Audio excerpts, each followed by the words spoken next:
अच्छा बाबूजी, हम गायक कलाकार श्यामनारायण प्रजापति टैलेंट नगरी के माध्यम से एक बिरहा प्रस्तुत करने जा रहा हूँ।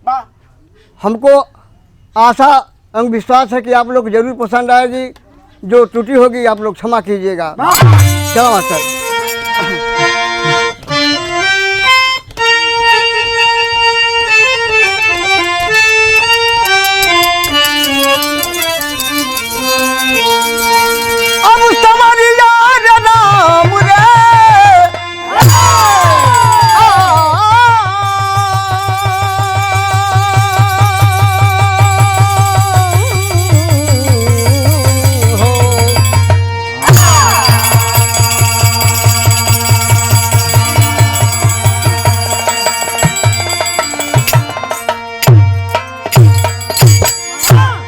गाने का भूमिका मास्टर। हिंद जननी ककर में पड़ी हथकड़ी, अरे चला हिंद का एक गुलशन निहारे, जहाँ के जवानों ने बीड़ा उठाया, अरे कसम हिंद के मुनज्जमानों ने खाया, अरे फिरंगी हुकूमत में था एक नार, चल अंग्रेज सेना का थक्का छुड़ाया, अरे सितारा सतम का कभी नील न भले, मगर बाज फांसी का फंदा लगाया।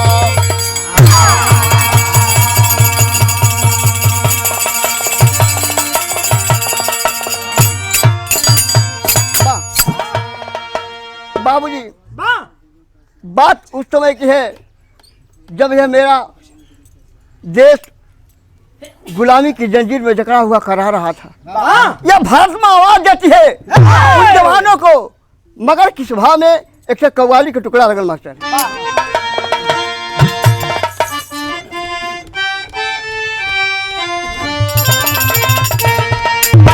अरे तेरे दरबार का चल के, तेरे दरबार का चल के करीना हम भी देखेंगे।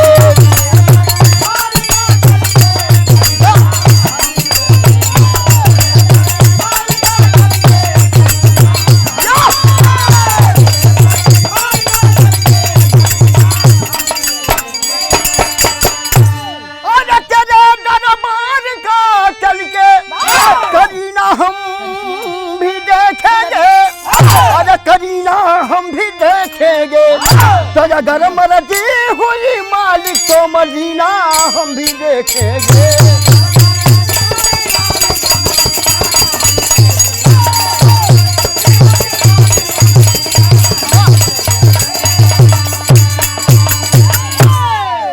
ये भारत माँ आवाज देती है अपने देश के नौजवानों को, अपने बच्चों को समझाती है। क्या कहती है कि अरे बजा दो बजा बजा दो कांटी का बाजा, मही फरियाद करती है। बजा दो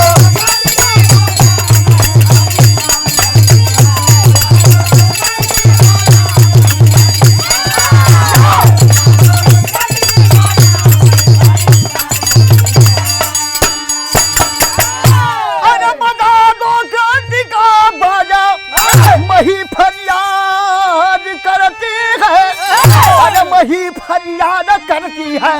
अब जगाती माँ का बेटे खोरे गुलामी याद करती है।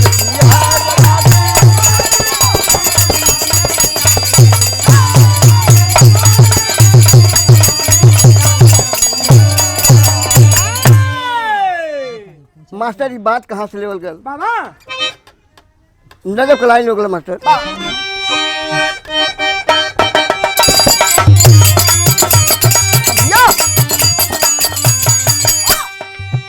यादव वंश में बल्लू यादव जुझारा था, भुजाओं के बल पर जो बल मंगल संभारा था।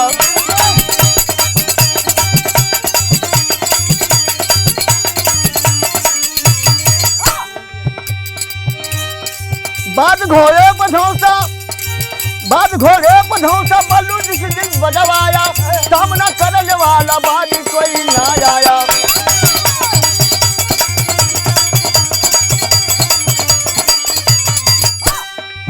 नाम यही राना, नाम यही राना रखा बल्लभगढ़ रियासत का, जिसे हरियाणा आज कहते हैं सराफत का।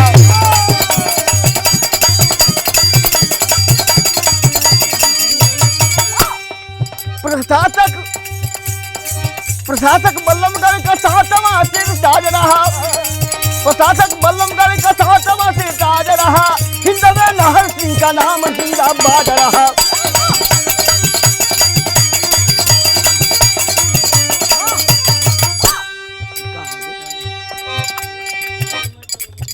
ए बाबू देखें, फरीदाबाद का आप लोग नाम सुने होंगे। हरियाणा में फरीदाबाद अंतर्गत एक बल्लू नाम का यादव नौजवान रहता था।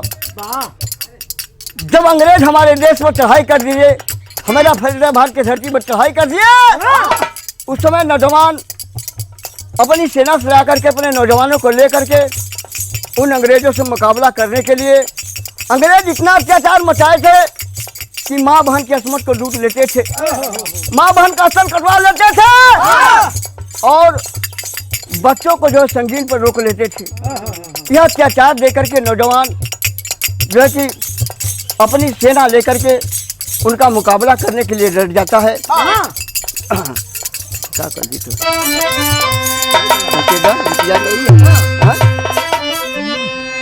उस समय कवि का भाव शैली में लिखल गल। बोलो अरे मोरे राम, अरे मोरे राम, अब जुझारा नाहर बागी बन गया,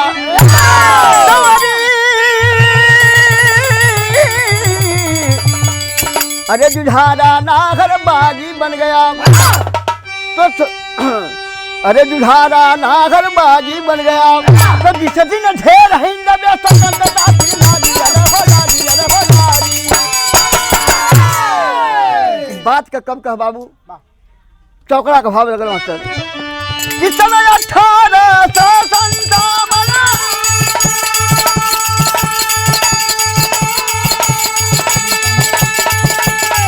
अरे मचा हिंद में घोर गजल,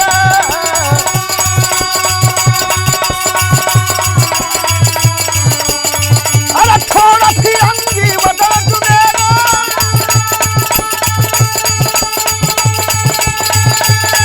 अरे बनते हो तुम बराबर,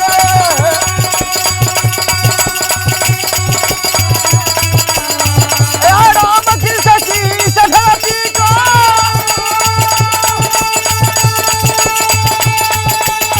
अरे पापी अब तू देखा चले,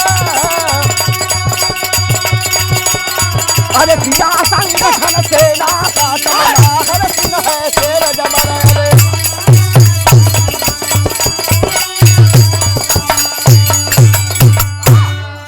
ए बाबू वह धिक्कारने लगा नौजवान, कह रहे नीच गद्दार, यह राम कृष्ण की धरती है, यहाँ पर भगवान राम आए, भगवान श्री कृष्ण आए और वो लोग आकर के यानी जनमानस में अपना ज्ञान प्रदर्शित किए और तुम लोग माँ बहनों के साथ अन्याय कर रहे हो, हम कतई बर्दाश्त नहीं करेंगे।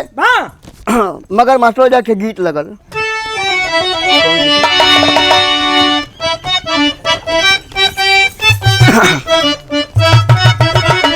अंग्रेज टोली बना के जब जुट गल हो, ओजा गीत लगल कि मोरा पिछवा रवा सोनरवा के दुकानिया,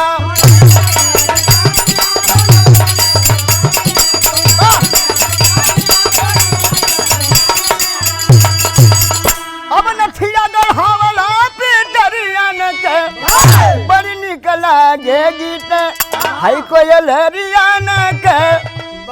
मगर भाव गाने का है, अंग्रेज चढ़ाई कैलन, उस समय का भाव कवि जी दर्शन का देखने वाला कि कैला चढ़ाई पाद गोरा बेईमानवा,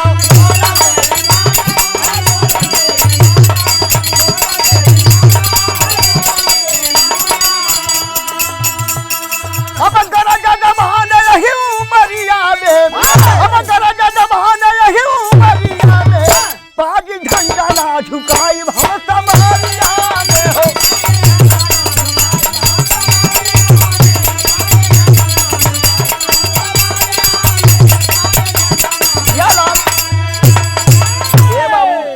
ये बात का खबर अंग्रेज पहुंचल है कि नाहर पहलवान अपनी सेना सजा करके हम लोगों को ढूंढ रहा है। मगर कैलन का कि जला खौजी पाया जाबा नाहर कहे खबारिया।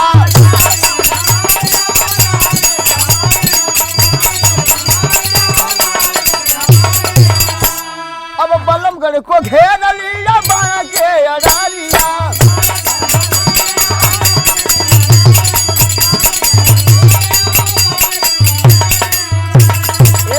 बल्लमगढ़ नगरी को जो भाई गए होंगे फरीदाबाद में बल्लमगढ़ पड़ता है, बल्लमगढ़ नगरी को चारों तरफ से घेर लेते हैं। मगर यह माता जो है कि अपने वीरों को ललकारती है क्या कि जननी सराय धन्य भारत के ललानवा।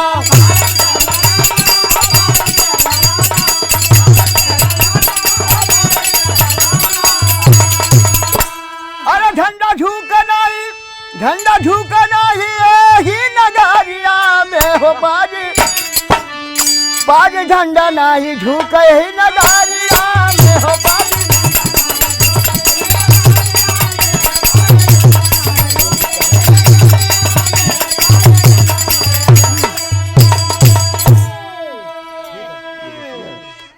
ए बाबू यह देखें चारों तरफ से घेर लेते हैं अंग्रेज। जब नाहर पहलवान को बल्लमगढ़ नगरी में, उस समय नाहर पहलवान अपने मन में सोच रहा कि अरे अरे मेरी बेटी सयानी हो गई है, बेटी की शादी करना है।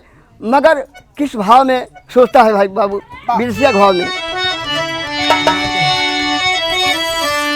नाहर सिंह जमनवा के सुंदर सुकुमरिया रहली उमर 16 साल।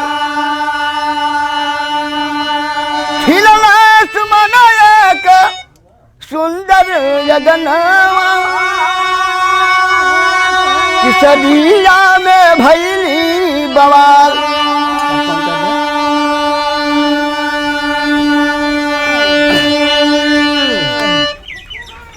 सुता सयानी नाहर को, चलो मास्टर, सुता सयानी तारा को नाहर पर ढूंढने आए हैं। फरीद लौट के राजकुमार से शादी रचवाए हैं।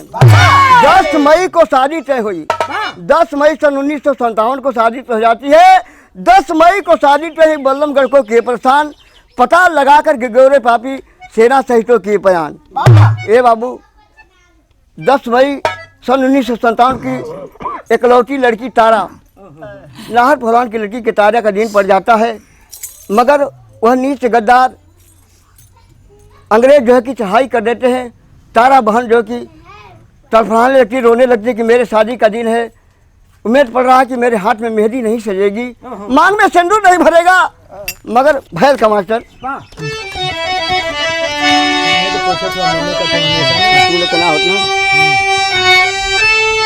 एक गीत लगा मास्टर कि कहर ले आवला बाबा का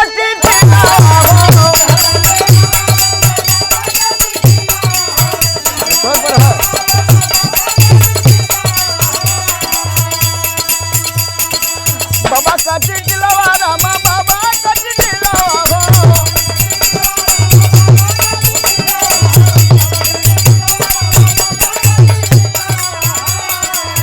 अरे कहर ले आवला महीना भाई रे सावरिया। ए बाबू ई तो गीत रहल, मगर नाहर पहलवान अपने मनवा में सोचत कहूँगा कि सोचा बीरा नाहर नाही तारा समारिया हो।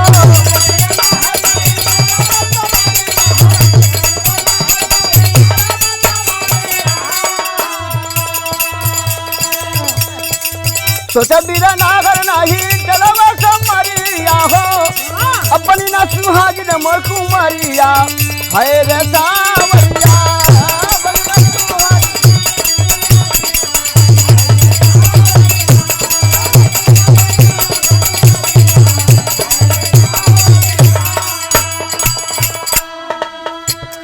अब 10 मई के भारी मचिया गदारिया हो।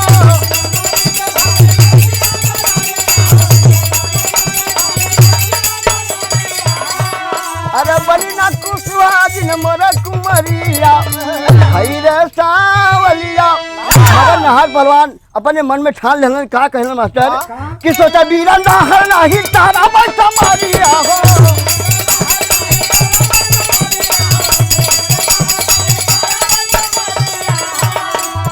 अरे मुड़ई का तोरा भलता नरिया हई रे सांवरिया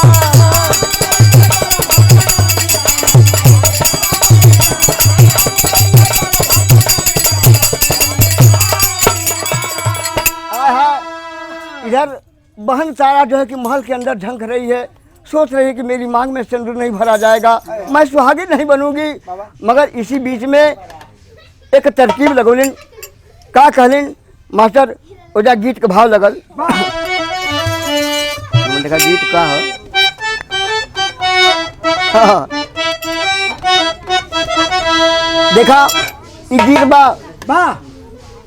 कौनो मेहरारू का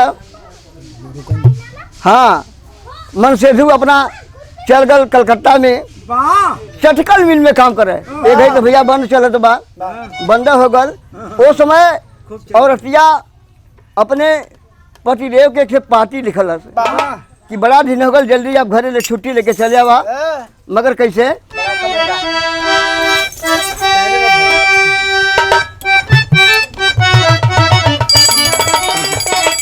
कहना है कि छोड़ी दाओ छोड़ी दाओ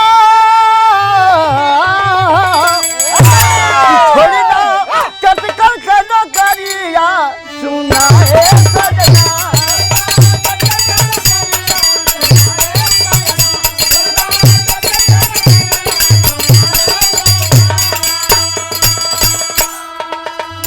घर ही करखत मरिया सुना है सजना छोड़ी दाओ चटकल के नौकरिया सुना है सजना।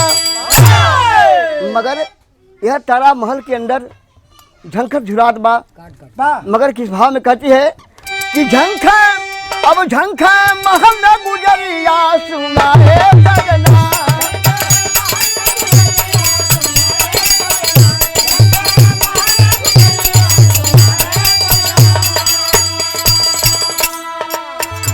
पाटी पाटी भेजला गुजरिया सुना है सजना झंखा महल न गुजरिया सुना है सजना।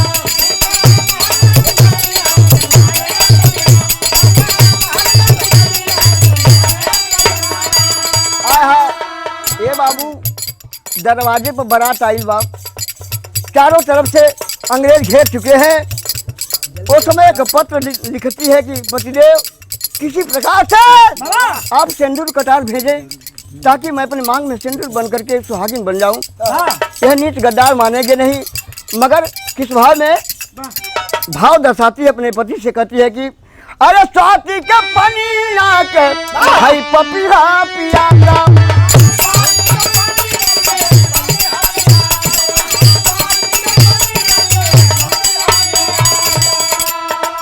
तोहर प्रीतिया के हमके बयाता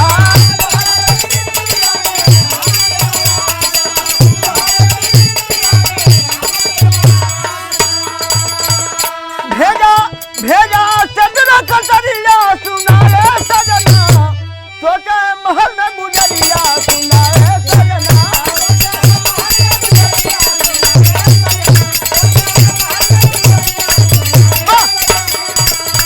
बाबू इतना सुनता धावन कैलन का कि धामन ले आया तब सिंदूर कटरिया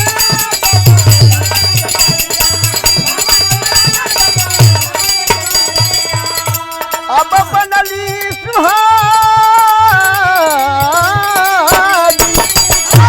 अरे बनली सुहागी तारा सुकुमारिया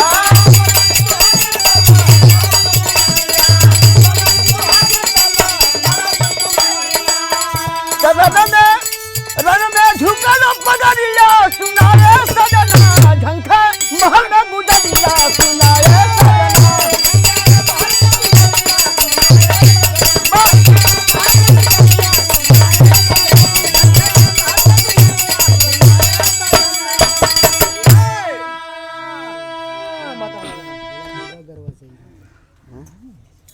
नहीं ठीक है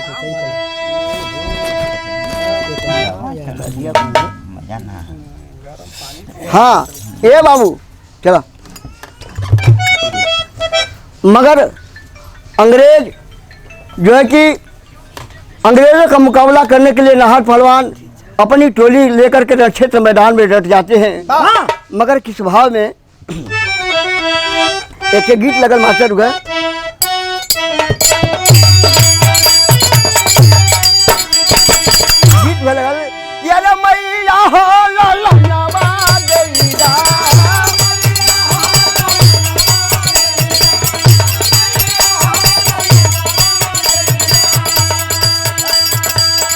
बहिनी हो वीरनवा देईरा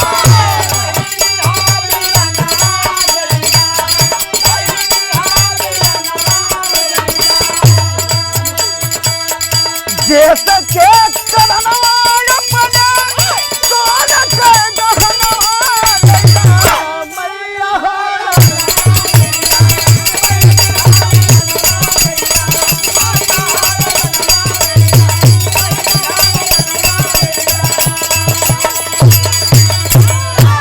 बाबू। लेकिन कैसे टोली सजा के चलत हूँ कि हाथ ले कटरिया नाहर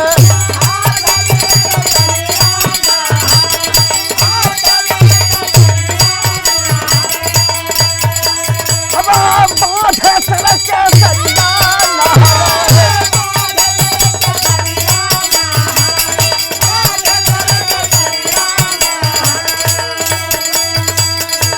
पवना हटई में पीछे जात के समरिया नाहर हाथ ले कटरिया नाहर हाँ बाँधे सड़क के सरिया नाहर।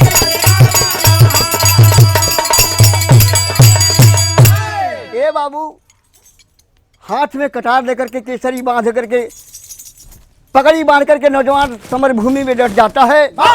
मगर सेना सजा के चलन कैसे कि हथियार का सेना सजा के नौजवानवा चलन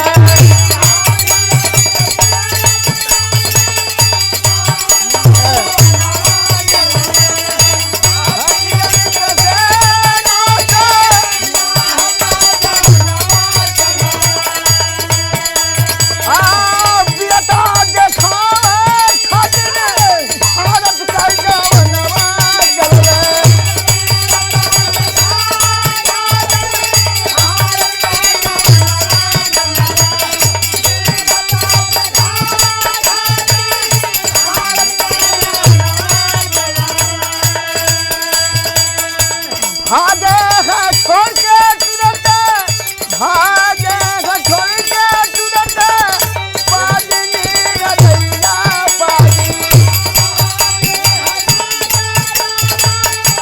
बरनी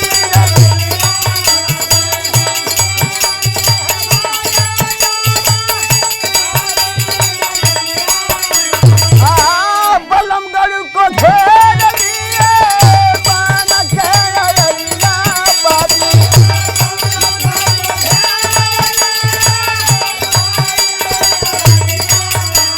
पवना है गई नदी से जात का समरिया बाजी हाथ ला कटरिया नाहर हाथ ला कटरिया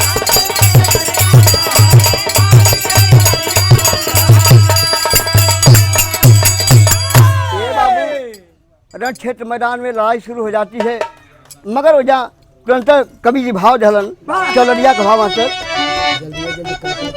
हम जल्दी चौलरिया का भाव लगल मास्टर कि रामा रामा रे हो मोरे रामा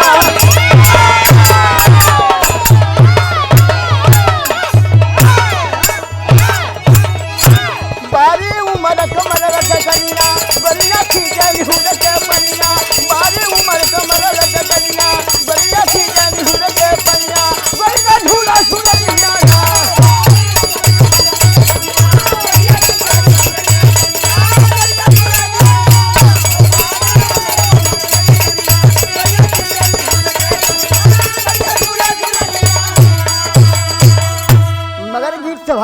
बढ़िया गाना में सुंदर भाव कवि जी लिखलन का कि गरजा से ना सजा के नाहर, गरजा से ना सजा के नाहर, माला दानवा हो जवनवा सब बाधे कपनवा।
गोरे जो उस समय भग जाते हैं, लड़ते लड़ते गोरे जब भग जाते हैं, पीछा करके नाहर पहलवान उनको खदेड़ता है। जब दिल्ली छोड़ करके भग जाते हैं तो आपस में जाकर के झाड़ में छुप करके फिर मीटिंग बनोले सुन का बनोल मास्टर कि गोरे आपस में मीटिंग बनाए, लेके बम गोला तो बयाए, लेके बम गोला तो बयाए, चदली चौका में घेरना पाजी, चदली चौका में घेरना पाजी, जय मानवा हो न बनवा सब बाधे का बनवाना।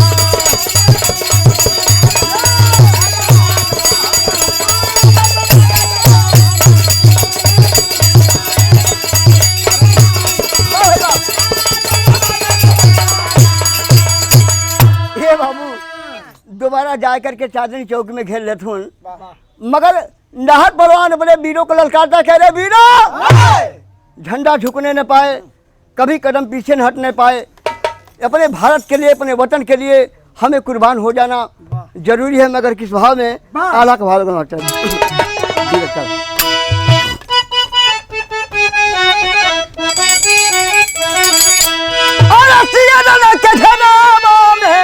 और देखी गई